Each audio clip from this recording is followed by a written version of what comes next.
Hello friends, मैं सोनम। मैं अपने चैनल पर सभी टीचिंग एग्जाम की प्रिपरेशन करवा रही हूँ। तो अभी हम अधिगम के सिद्धांत डिस्कस कर रहे हैं। और हम इससे पहले व्यवहारवादी सिद्धांत आप डिस्कस कर चुके हैं। इसके बाद हमने संज्ञानात्मक सिद्धांत डिस्कस किए। इसमें हम प्याजे का इससे लास्ट वाले वीडियो में प्याजे का सिद्धांत का डिस्कशन कर चुके हैं। आज हम लोग डिस्कस करेंगे ब्रूनर का संरचनात्मक सिद्धांत। ब्रूनर जी ने संरचनात्मक सिद्धांत जो दिया था उसमें क्या कहा था। उन्होंने कहा था कि जो हम नॉलेज देते हैं बच्चे को, आप टीचर हो, आप बच्चे को जो सिखा रहे हो, नॉलेज दे रहे हो, वो संरचना पर बेस होना चाहिए। ज्ञान की बेसिक जो आप ज्ञान दे रहे हो उस बच्चे को उसके दिमाग में आपको उसकी संरचना बिठानी है। अगर वो संरचना उसके दिमाग में बैठ जाती है तो वो इस जो आप सिखा रहे हो जो ज्ञान है वो स्थायी हो जाता है पूर्ण रूप से। तो इसलिए उन्होंने संरचना पर बहुत जोर दिया। तो अब आइए डिटेल से डिस्कस करते हैं। और अगर आपको मेरा वीडियो अच्छा लगे, हमारी मेहनत पसंद आए, तो वीडियो को लाइक ज़रूर करें और बने रहिए मेरे साथ। लास्ट में हम इसके क्वेश्चन भी डिस्कस करेंगे जो प्रीवियस ईयर में आए हुए हैं। और अगर अभी तक आपने हमारा चैनल सब्सक्राइब नहीं किया है तो हमारे चैनल को सब्सक्राइब करें और जितना ज़्यादा पॉसिबल हो अपने दोस्तों को, रिलेटिव्स को शेयर करें। जो है ये 96 की थी, द प्रोसेस ऑफ एजुकेशन। और एक दो बुक लिखी थी एक्चुअली में, द एक प्रोसेस ऑफ एजुकेशन और द रिलीवेंस ऑफ एजुकेशन। जो इनके दो बुक थी वो व्यावसायिक शिक्षा में क्या समस्याएं आ रही हैं और व्यावसायिक शिक्षा में जो समस्याएं आ रही हैं उनके ऊपर कई कॉन्फ्रेंस भी हुई थी। तो उनमें जो कई मनोवैज्ञानिक ने विचार दिए उन सबको उन्होंने इसमें समायोजित करके लिखा हुआ है। उसका ये रिजल्ट है। और इन्होंने ब्रूनर ने अपनी इस पुस्तक में गणित पढ़ाने के लिए थ्योरम्स का प्रयोग पे जोर दिया। तो ये ब्रूनर जी थे, इन्होंने दो प्रश्नों को उत्तर ढूंढने में ज़्यादा इंटरेस्ट दिखाया। अपनी पूरी बुक में उन्होंने जो सबसे ज़्यादा फोकस किया है वो दो क्वेश्चन के आंसर देने में किया है। पहला तो ये कि शिशु किस ढंग से अपनी अनुभूतियों को मानसिक रूप से बताता है, यानी कि बच्चा जो फील करता है वो मेंटली, मानसिक तरीके से किस तरह से बताता है। और शैशवावस्था एवं बाल्यावस्था में बालक का मानसिक चिंतन कैसा होता है। जब बच्चा शैशवावस्था में होता है या बाल्यावस्था में होता है तो वो मानसिक रूप से कैसा चिंतन करता है। इन दो क्वेश्चन के आंसर ढूंढने में इन दो बातों पर उन्होंने अपनी बुक में सबसे ज़्यादा फोकस किया है। और बुक का नाम भी एग्जाम में पूछा जा चुका है, द प्रोसेस ऑफ एजुकेशन। ये बुक का नाम पूछा जा चुका है। हो सकता है नेक्स्ट टाइम ये वाली पूछ ली जाए, द रिलीवेंस ऑफ एजुकेशन। तो दोनों याद रखनी है, दोनों बुक बहुत फेमस थी, the process of education and the relevance of education. तो दो चीज़ों पे फोकस किया कि जो बच्चा होता है वो अपनी अनुभूतियों जो फील करता है वो किस तरह से बताता है मानसिक रूप से। और बच्चा का जब शैशवावस्था और बाल्यावस्था में होता है तो उसका चिंतन किस तरह का होता है। ब्रूनर के शिक्षण सिद्धांत की जो विशेषताएं थी वो ये थी, ब्रूनर जी ने कहा था कि जो एक ज्ञान होता है, कोई भी ज्ञान है, उसकी एक पर्टिकुलर संरचना होती है। आपको बच्चे को वही संरचना सिखानी है। आपको पूरी यही कोशिश करनी है कि आपको उसकी संरचना, बच्चा उस संरचना से अवगत हो जाए। अगर बच्चा ने वो संरचना सीख ली तो वो जो सीखा हुआ ज्ञान है वो उसके दिमाग में स्थायी रूप से हमेशा के लिए रह जाएगा। तो आपको उन्हें संरचना सिखानी है, तो उन्होंने सबसे ज़्यादा किस पे बल दिया, संरचना सिखाने पर। और इन्होंने तीन तरीके बताए थे, तीन मेथड बताए थे कि बच्चा मानसिक रूप से अपनी अनुभूतियों को किस तरह से बताता है। तीनों अलग अलग एज के बेस पे थे। उन्होंने कहा जब बच्चा फर्स्ट स्टेज में होता है, यानी कि 0 से 3 साल तक का, यानी कि सक्रियता बोला है उसे, उस स्टेज को इन्होंने नाम दिया है सक्रियता, इनएक्टिव। इसमें क्या होता है, बच्चा अपनी अनुभूतियों को क्रियाओं के द्वारा व्यक्त करता है, कुछ करके दिखाता है, कुछ वो करता है तो उससे पता चलता है कि वो क्या व्यक्त करना चाहता है, क्या बताना चाहता है।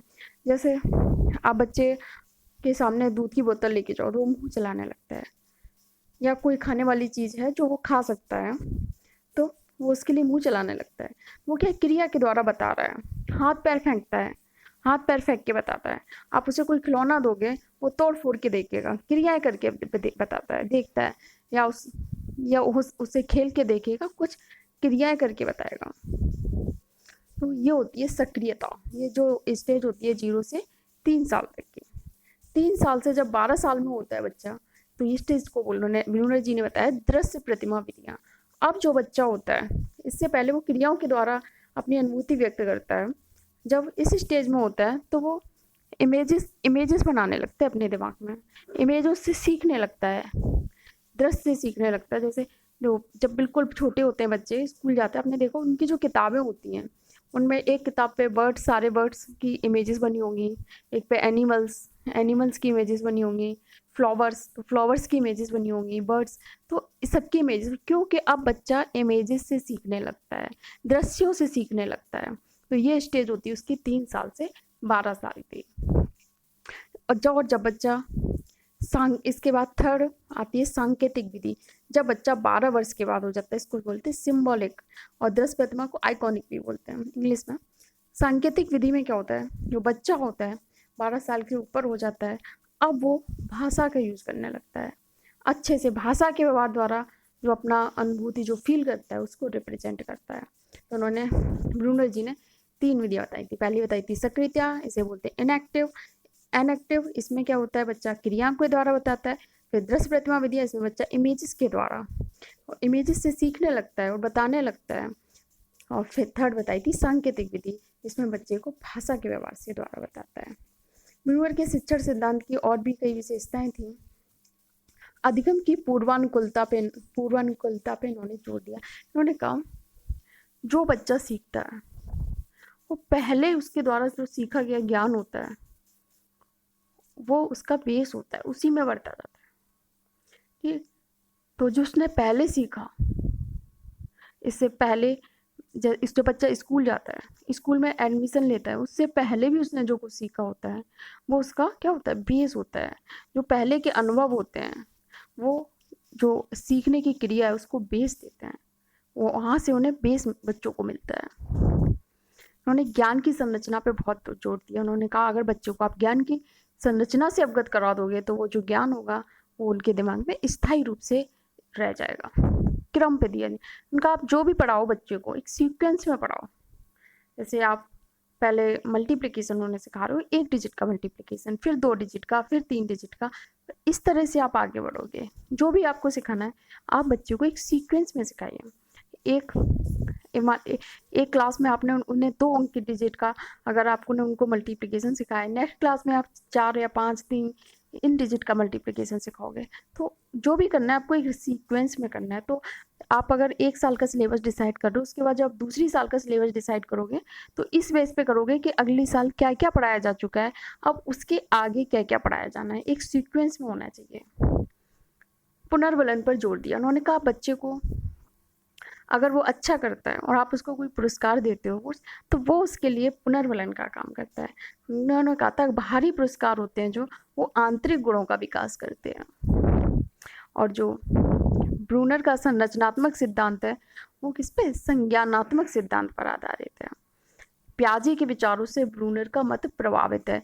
उन्होंने कहा था मूर्तता से अमूर्त की तरफ। जैसे प्याजे जी ने कहा था पहले क्या बच्चा सामने चीज़ें होती हैं उनसे सीखता है, उनके बारे में चिंतन कर सकता है, जो उसके सामने है दिखती है, धीरे धीरे फिर वो अमूर्त चिंतन करने लगता है, परिकल्पनाएं करने लगता है। इसी तरह से उन्होंने कहा पहले दृश्य प्रतिमा विधि, आइकॉनिक मेथड, पहले बच्चा फोटो से सीखता है, इमेजेस से सीखने लगता है और वो व्यक्त करने लगता है अपनी अनुभूतियों को। उसके बाद सिम्बोलिक भाषा से, अब उसे प्रतीकों की जरूरत नहीं होती। 12 वर्ष के बाद वो इस तरह से भी सोच सकता है, कल्पना करके सोच सकता है। आप उसे बताओगे, अगर हम उसे शिक्षण सिद्धांत में बताएं कि उन्होंने इस तरह से अपना प्रयोग किया था तो वो इन सब चीज़ों को अब समझ सकता है। अब पहले वो कल्पना नहीं कर सकता। पहले हमने बताया वो अगर हम बताएंगे उसे वायर में करंट फ्लो हो रहा है, उसमें इलेक्ट्रॉन फ्लो हो रहे हैं, तो पहले वो नहीं समझ सकता था, अब वो समझ सकता है। तो इसी तरह से ब्रूनर जी ने कहा था कि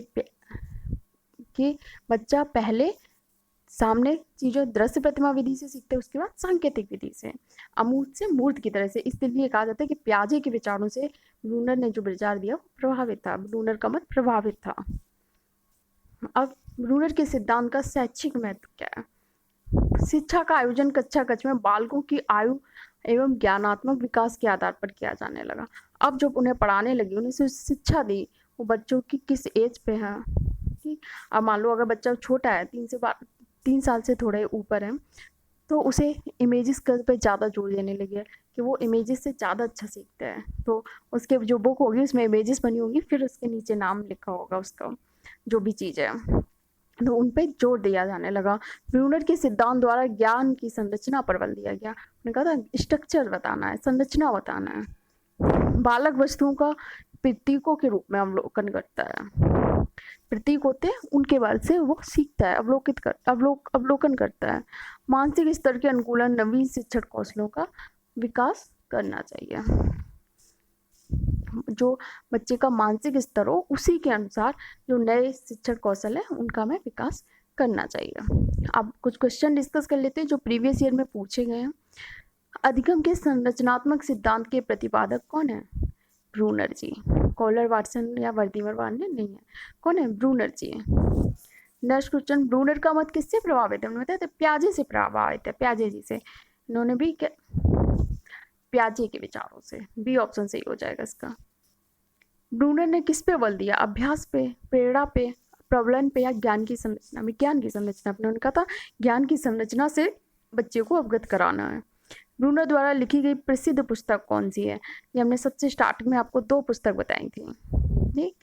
तो इसका आंसर आप लोग हमें कमेंट बॉक्स में करेंगे।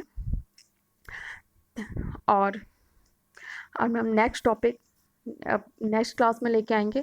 मोस्टली टॉपिक अब कवर हो चुके हैं, अब शायद 1-2 टॉपिक बचे हुए हैं अभी। इसमें जो अधिगम के सिद्धांत है, इसमें केवल बांडुरा जी का सामाजिक अधिगम का सिद्धांत बचा हुआ है, वो हम नेक्स्ट वीडियो में डिस्कस करेंगे। और मेरी मेहनत अच्छी लगती है तो हमारे वीडियो को लाइक करते रहिए, शेयर करते रहिए। मिलते हैं नेक्स्ट वीडियो में। Thank you.